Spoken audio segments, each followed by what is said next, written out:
Well, originally we had a meeting with Karim Bashir and from Catch Sports and Global Game Sports, and BT were really enthusiastic about this because of their involvement with the Olympic sponsorship.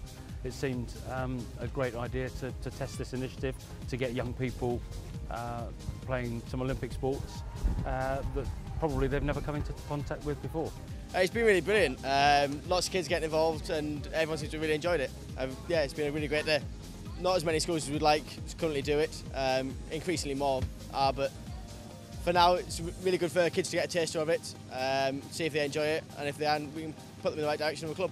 With the legacy of London Olympics, what we want to try and do then is get them into a club and make sure they're in an environment where they can carry on, and we're trying to create opportunities where they can do fencing at different levels. So it might well be once a week, it might well be they want to be on the Olympic podium in 2016 or 2020.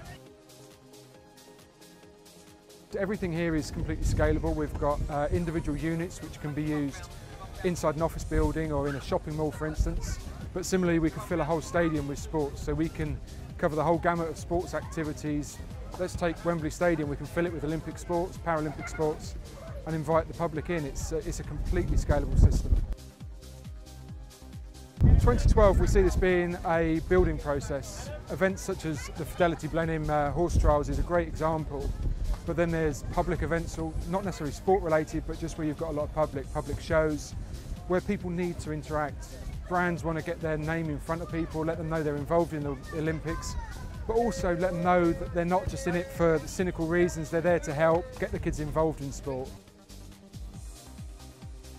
This is where we're going to find the fences for 2016, 2020 and beyond for those Olympic Games. So legacy is almost central to what we're doing here because it's delivering a participation element that you wouldn't necessarily get elsewhere. You know, we've had a lot of guests here today who have no idea what eventing was about at all and have been completely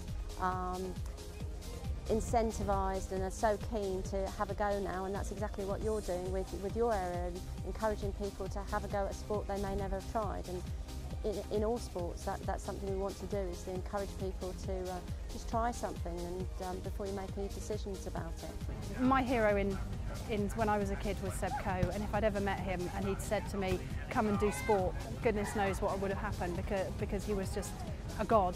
I'm not putting myself on the same level, but if I can inspire any kid today to want to take up any of these sports, then I think I've done my job. The other thing about it, and you mentioned the sponsors here are absolutely critical to the delivery of this. It can't be done without the sponsors, it can't be done without funding. But the funding is going to the small people of this world that are going to be taking on the sport in the future. This is a time to find your future stars.